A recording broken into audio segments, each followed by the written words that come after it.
Agradezco a Sechimex la invitación para presentar de una manera poco usual, poco ortodoxa, si se quiere usar ese término, un libro que en sí no es muy usual.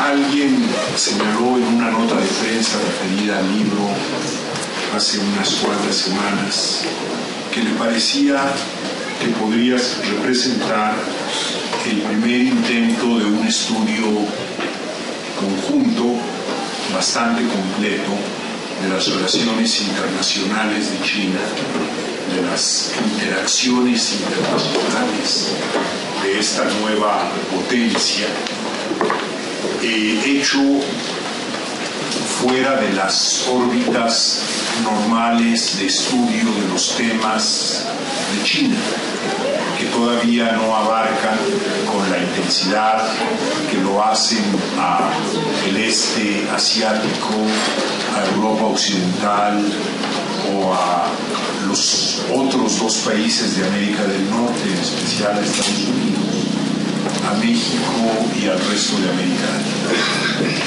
Entonces, también puede verse como un intento de hacer desde los ámbitos mexicano y latinoamericano una aportación a un tema que, con la presencia de ustedes revela aquí esta mañana, nos interesa a todos.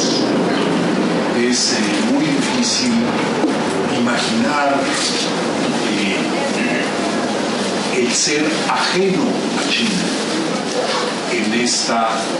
en la situación actual y en la perspectiva que se vive. De ahí que, como coordinador del libro, capacidad en la que vengo a presentar, desde luego con el conocimiento de mis compañeros autores de los diversos ensayos del libro, que no comparten ninguna responsabilidad por los despropósitos que yo diga esta mañana, llamar la atención de ustedes sobre este punto. Y decía que precisamente por esta casi omnipresencia de China en la vida internacional de nuestro tiempo, es que elegimos el concepto de huella global para darle el título al libro, La huella global de China, y para subrayar lo que nos parece el elemento de mayor interés. Como ustedes saben, el concepto de huella se desarrolló en los estudios y los trabajos relacionados con el ambiente, y se habla de la huella ambiental o la huella ecológica de las actividades antropogénicas, de lo que hacemos como individuos, como sociedades, como naciones y finalmente como género, como especie humana. Nuestra actividad deja una huella en el ambiente y, por desgracia, por lo general es una huella que lo afecta, lo disminuye, lo lesiona de alguna manera. Entonces, tomando prestado este concepto, quisimos hablar de la huella global para tratar de entender cómo se manifiesta la presencia de China en el mundo, huyendo del símil fácil de que si la huella ecológica es por lo general negativa para el ambiente, la huella de China pudiera ser también, en general, negativa para aquellos territorios, países, actividades, sectores industriales en que queda impresa. No es así, desde luego. No todos los impactos de la presencia de China en el mundo son siempre positivos, pero a mí me parece, y creo que la mayor parte de mis coautores en este libro comparten ese concepto genérico, que en general la balanza se inclina del lado positivo y que la huella de China en buen número de sectores, países, actividades, tiene un balance positivo. Acabo de leer, por ejemplo, que en esta situación todavía enormemente compleja que viven la economía y las finanzas internacionales como continuación o extensión de la gran recesión iniciada en el 2008. China aparece como uno de los más importantes motores de la actividad económica internacional. Y lo es desde luego sobre todo en el sudeste asiático. Estaba revisando ayer por coincidencia el informe más reciente de la Conferencia de Naciones Unidas sobre Comercio y Desarrollo, publicado apenas en enero de 2012, que ofrece su visión de las fases sucesivas de la crisis y que señala con toda claridad que el hecho de que el crecimiento económico en China se haya reducido sin duda de los niveles previos a la crisis, pero se haya mantenido en parámetros muy elevados, superiores al 8%, y se prevea que continúe en esos niveles en los próximos 2 años siguientes, el presente y 2013, cuando en la mayor parte de las economías avanzadas habrá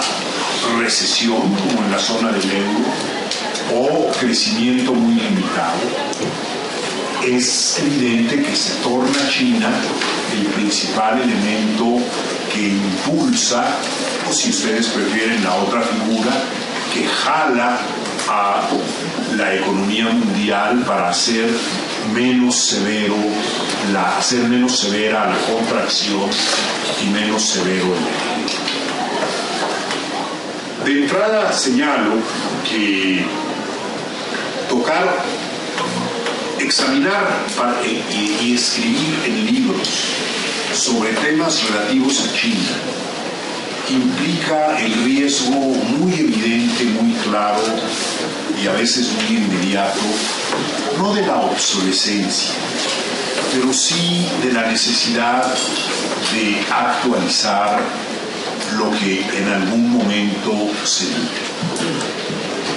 En este libro, la mayor parte de los ensayos tienen una visión prospectiva. De hecho, el libro lo ha publicado la Universidad Nacional a través del centro al que yo estoy asociado ahora, el de Investigaciones Interdisciplinarias en Ciencias y Humanidades, dentro de su programa de estudios de prospectiva. No todos son estrictamente ensayos que contemplen la prospectiva de la relación con China, con algún país o región, o su actividad en algún segmento de la economía o las finanzas mundiales. Pero sí intentan tener esta orientación.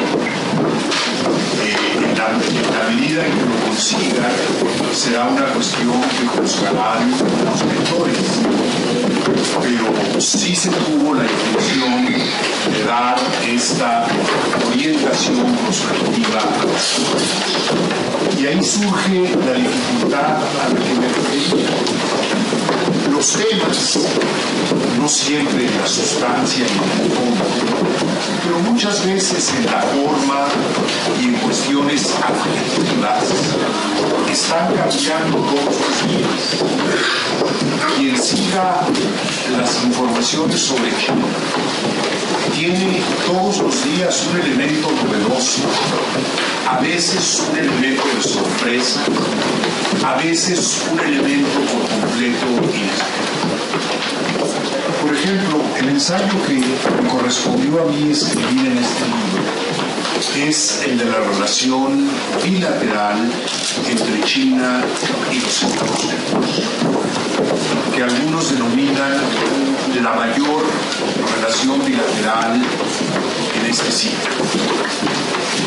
Y ahí, en uno de sus fragmentos, o en uno de sus apartados, se trata del debate, el tema, en ocasiones muy conflictivo, de la relación comercial entre ambos países, vinculada con la situación cambiaria, vinculada con las cuestiones financieras, vinculada con la ocupación y el empleo en ambas economías, y vinculada muy estrechamente con la política. En este momento, en la pre-campaña estadounidense, que se limita al Partido Republicano, el demócrata ya tiene definido su candidato, el tema de China es un tema de discusión política frecuente, y con la exageración que a veces se usa, los periodistas dicen: China es ahora un problema político interno de Estados Unidos. Y ahí fue donde encontré el ejemplo para ilustrar por qué digo que es un tema que hay que actualizar permanentemente. Apenas ayer, según una información que pude ver en la página de internet de la BBC, de la British Broadcasting Corporation, el presidente Obama anunció la creación de un nuevo organismo de vigilancia del comercio exterior de Estados Unidos. Como si no existiera la Organización Mundial de Comercio, de la que es miembro Estados Unidos, y no tuviera sus mecanismos para solución de controversias y para vigilancia y supervisión de políticas comerciales, respondiendo sobre todo a una presión de opinión pública interna. El presidente Obama anuncia ayer la creación de una nueva entidad de alto nivel adscrita a la Casa Blanca, que se preocupará por asegurarse que todos los socios comerciales de Estados Unidos cumplan con los elementos básicos de una posición comercial abierta, sin ventajas indebidas. Y claro, el lenguaje es un lenguaje un poco crítico, porque cuando dice que todos los socios comerciales cumplan con esas condiciones, seguramente no se está refiriendo a que se va a vigilar muy de cerca el comercio de Estados Unidos con El Salvador, o con Líbano, o con México. Probablemente esto vaya orientado hacia el comercio fundamentalmente con China y otras naciones del Pacífico asiático. Y cuando se dice que se va a asegurar que el terreno de la competencia comercial sea parejo, no se está pensando en las propias ayudas que Estados Unidos está ofreciendo en este momento para sus exportaciones o para la adquisición preferente de insumos producidos en Estados Unidos, sino está pensando en que en China no haya acciones que puedan interpretarse como que favorecen indebidamente su competitividad externa. En primer término, el tipo de cambio del yuan renminbi, y también por ahí las ayudas o los apoyos de China para la exportación, por cierto, no de manufacturas baratas de consumo generalizado, sino de bienes de alta tecnología. El mercado que en este momento Estados Unidos resiente más la competencia de China ya no es el de calzado, ya no es el de la cadena textil-confección, como le gusta decir a Enrique Musen, sino el de tecnologías para energías renovables. Los sectores de avanzada de nuevos equipos para generación de energía solar y para generación de energía eólica. Entonces, todo esto explica, ya me adelanté, ya cuando me toque hablar de mi capítulo no voy a tener mucho que decir. Todo esto explica que Estados Unidos, en noviembre u octubre del año pasado, por voz de su secretaria de Estado, la señora Clinton, y en enero de este año, por voz de su secretario de Defensa, el señor Panetta, hayan dicho que el nuevo pivote de la relación internacional de Estados Unidos es el Pacífico Asiático. Y ahí, desde luego, el actor que sobresale es, por mucho, China. Vean ustedes en internet la última revisión de estrategia de seguridad nacional de Estados Unidos. A pesar de su nombre, no es un documento secreto. Se entra al Departamento de Defensa, www.defensa.gov, con B chica porque está en inglés, y se descarga este documento que viene de enero de 2012.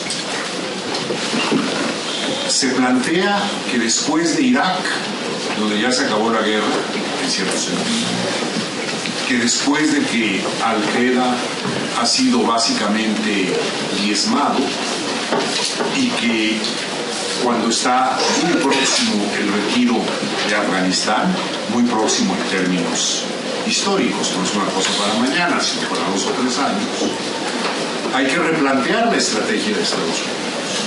¿Y hacia dónde hay que replantearla? Hacia el Pacífico Asiático, que es la región más dinámica en términos económicos, en la economía mundial después de la crisis, durante la crisis, y que lo seguirá siendo después de la crisis. ¿Y cuál es el actor sobre el que hay que enfocar la atención? Claramente China. Esto se dice en el segundo párrafo de la nueva estrategia. Y el único país que se menciona en esa entrada es China. El tercer párrafo está dedicado al Medio Oriente, donde están ocurriendo cosas interesantes, por decirlo menos. El cuarto párrafo está dedicado a Europa.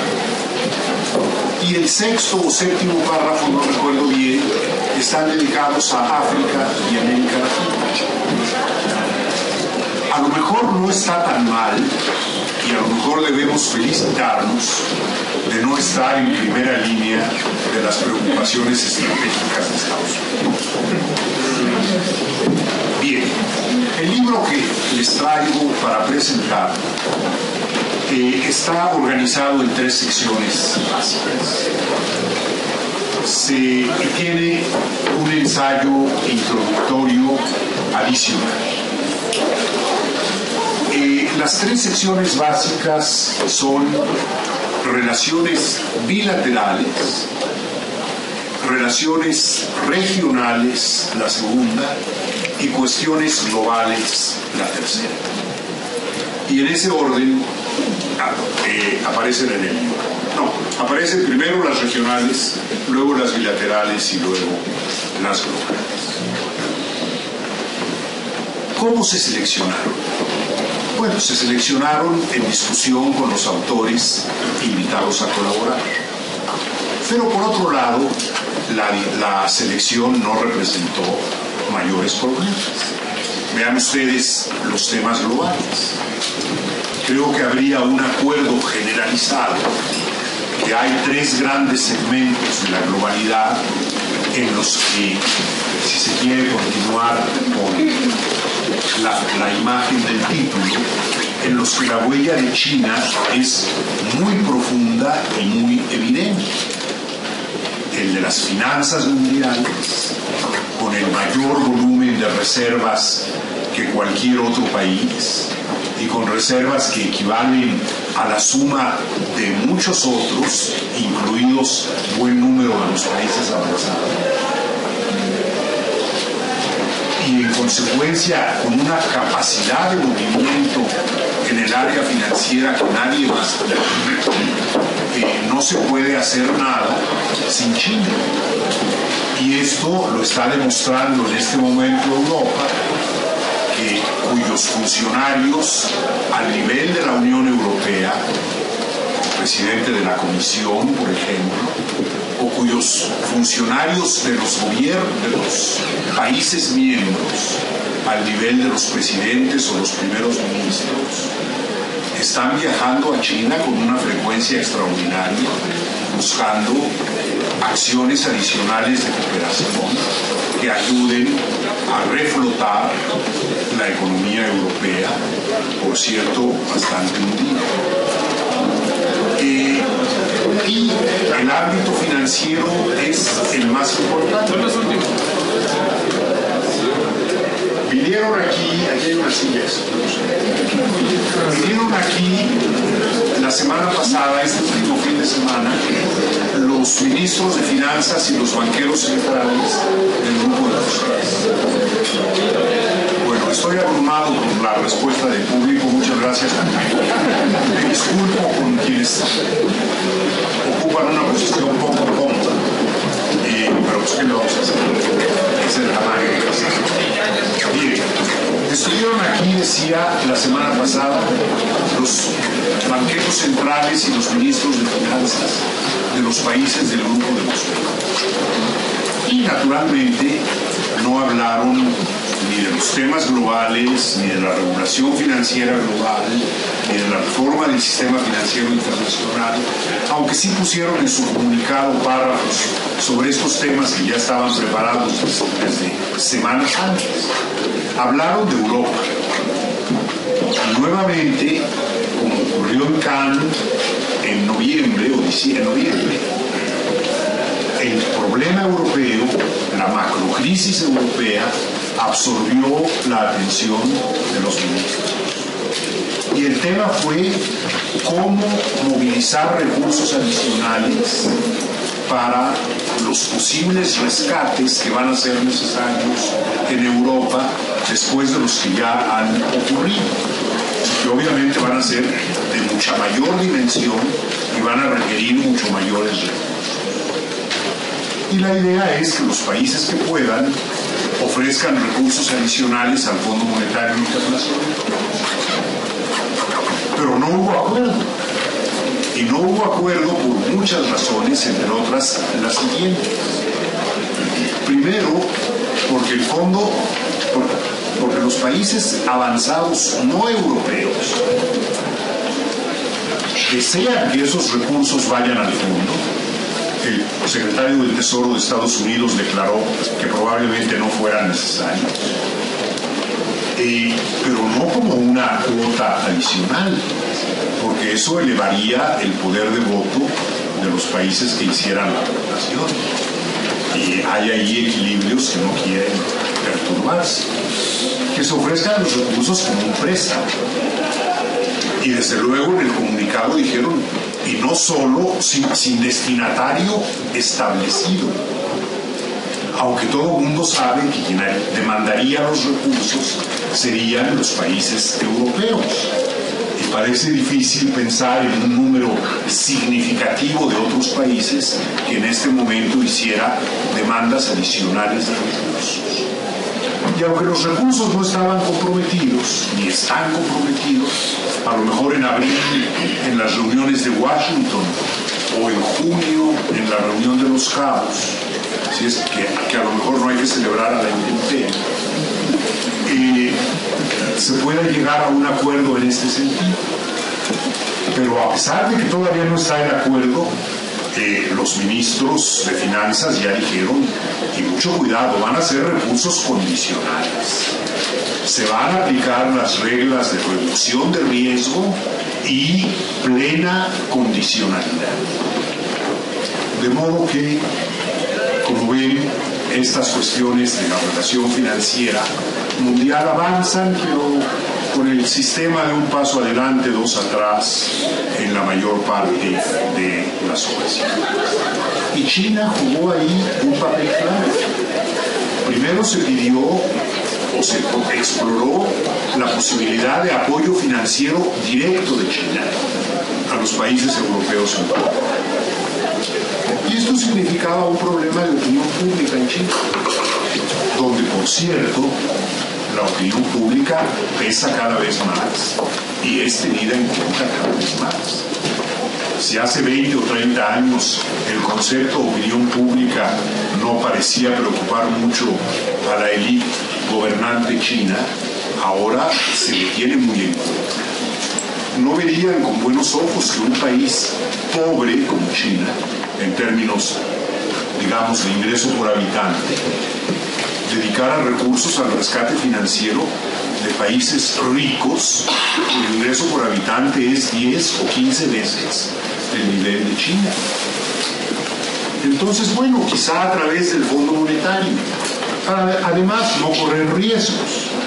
El Fondo Monetario garantiza que los créditos no se van a volver créditos dudosos, para no decir malos. Pero en fin, no ha habido estos acuerdos, y el papel que China ha jugado en establecer con claridad en qué condiciones podrían darse no han podido ser satisfechas. Es evidente que esto que estoy diciendo no lo encuentran ustedes en el ensayo sobre China y la reforma del sistema financiero internacional, si es que así es su título, China en las finanzas internacionales, que escribió Ariel Buida, uno de nuestros principales expertos en estas materias, antiguo vicegobernador del Banco de México, director técnico por buen número de años del grupo de los 24, el grupo de países en desarrollo para las finanzas internacionales, que funciona en el marco de las instituciones de Bretton Woods. Pero lo que él dice sí apunta claramente a esta influencia creciente de China en el mundo de las finanzas internacionales. Y es uno de los artículos, no voy a decir más importantes, todos los artículos del libro son importantes, pero tiene aspectos de actualidad fascinantes. Por ejemplo, se ha renovado con la campaña política en Estados Unidos el debate sobre si el yuan está o no artificialmente sobrevaluado. Si China es o no un manipulador del tipo de cambio, que es una de las peores cosas que se pueden hacer en esta economía globalizada. Y el hecho es que cuando ha tenido que presentar su dictamen en el Departamento del Tesoro, lo tiene que hacer 2 veces por año, siempre ha dicho que no encuentra elementos que le permitan acusar formalmente a ese país como un manipulador cambiario. Pero en la discusión diaria el cargo se presenta cotidianamente en artículos, en declaraciones, etc. Bueno, Buida ofrece en su ensayo una discusión técnica cuidadosa de esta materia, a la que llega a la conclusión de que en el pasado reciente y probablemente en el futuro reciente habrá momentos en que el yuan esté realmente sobrevaluado, habrá otros en que esté subvaluado.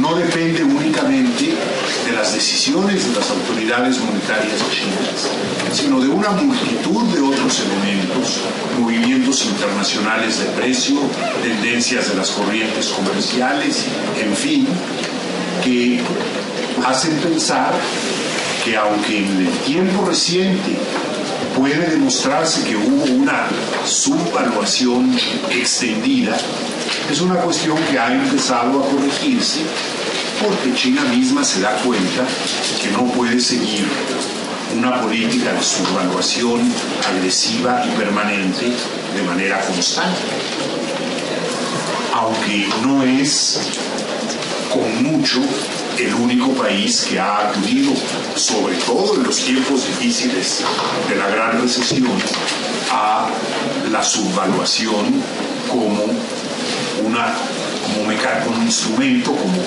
mecanismo de defensa ante los vaivenes de la economía internacional. Creo que ya me estoy acabando mi media hora, pero voy a seguir un poquito más, si no tienen idea. En los otros dos ensayos globales se refieren a energía y a medio ambiente. Dos temas estrechamente vinculados. Los ensayos se complementan muy bien, uno con otro. El de Yolanda Trápaga, aquí presente, sobre cuestiones ambientales. El de Ángel de la Vega Navarro, un muy distinguido profesor de esta facultad y de otras en la Universidad Nacional, entre ellas la de Ingeniería, sobre cuestiones de energía.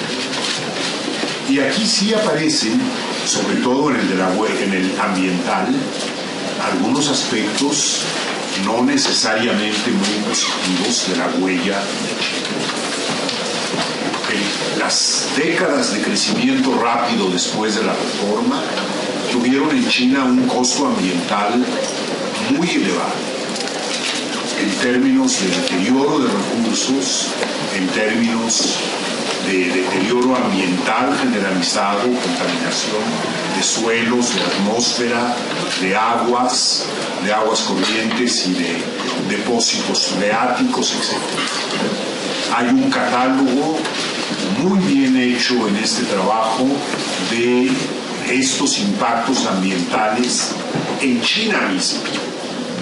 El problema ahora es que muchos de ellos están proyectándose más allá de sus fronteras y se están dando fenómenos negativos, ambientales, transfronterizos, que obviamente son motivo de preocupación.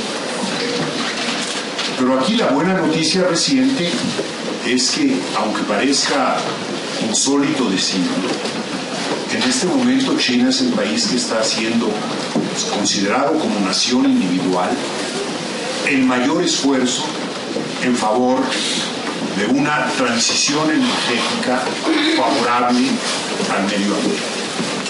Le va a llevar mucho tiempo, más de medio siglo, y los primeros 10 o 15 años va a seguir siendo fundamentalmente dependiente del más contaminante de los combustibles fósiles, el carbón, y avanzará lentamente en las tecnologías que ahora se llaman de carbón limpio, pero que está trabajando en ello y que está invirtiendo en ello más que ningún otro país es el Perú. De modo que, aunque sus emisiones sean ya las mayores y aunque no haya asumido el compromiso de una reducción cuantitativa lineal de emisiones, sí ha insertado en sus planes de desarrollo el objetivo de reducción sistemática de la intensidad energética, que es otra manera de decir reducción de emisiones de gases de efecto invernadero, porque reducir intensidad energética en un país que depende fundamentalmente de combustibles fósiles significa reducir emisiones. El tema energético tiene otras vertientes, algunas que pueden dar lugar a conflicto. Por ejemplo, el excesivo apetito chino por petróleo, otros hidrocarburos, de prácticamente todo el mundo.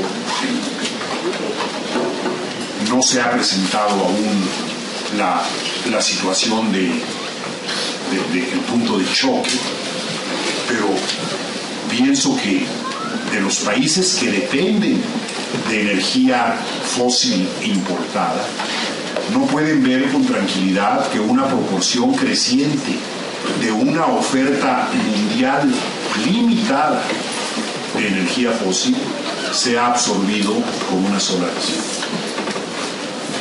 Y ojalá las cosas no llegan al punto de conflicto y de rompimiento, pero se señala en el ensayo, y en el ensayo regional referido a África, que la energética, es una cuestión fundamental.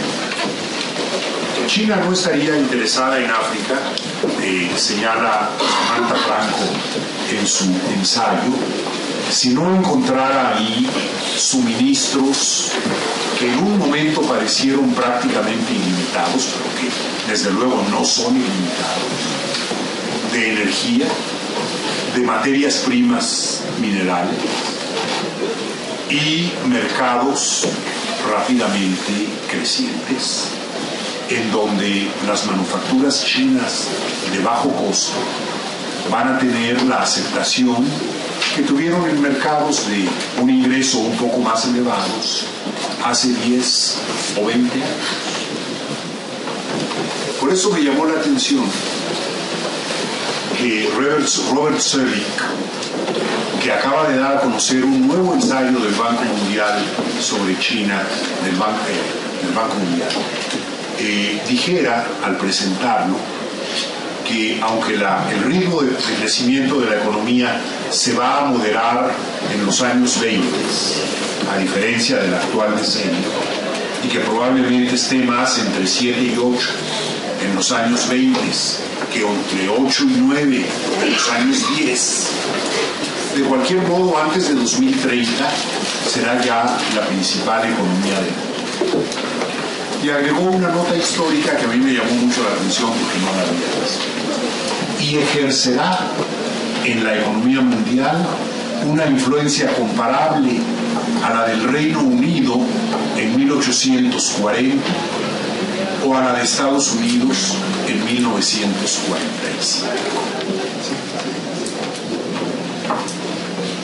Ahí la dejo para reflexión. Pero en África hay una presencia china creciente, que no siempre ha sido bienvenida, que ha sido muy criticada en Occidente porque supone el vínculo y la cooperación con gobiernos que por buenas o malas razones, más bien buenas que malas, no le gustan mucho a Occidente, como el de Sudán o como el de Zimbabue, pero que ofrecen opciones de suministro y opciones de mercado que China está aprovechando. Y el elemento singular entre los muchos que hay, el más importante, que está detrás del renacimiento económico de África de los últimos años, incluidos los de la Gran Recesión, es la presencia, las inversiones, la demanda de China. Era el continente olvidado. En los años 70 alguien se dio el lujo de decir que si África se hundía no le pasaba nada a la economía mundial. Bueno, pues China les demostró que era necesario que no se hundiera y que puede ser un actor significativo en la economía global.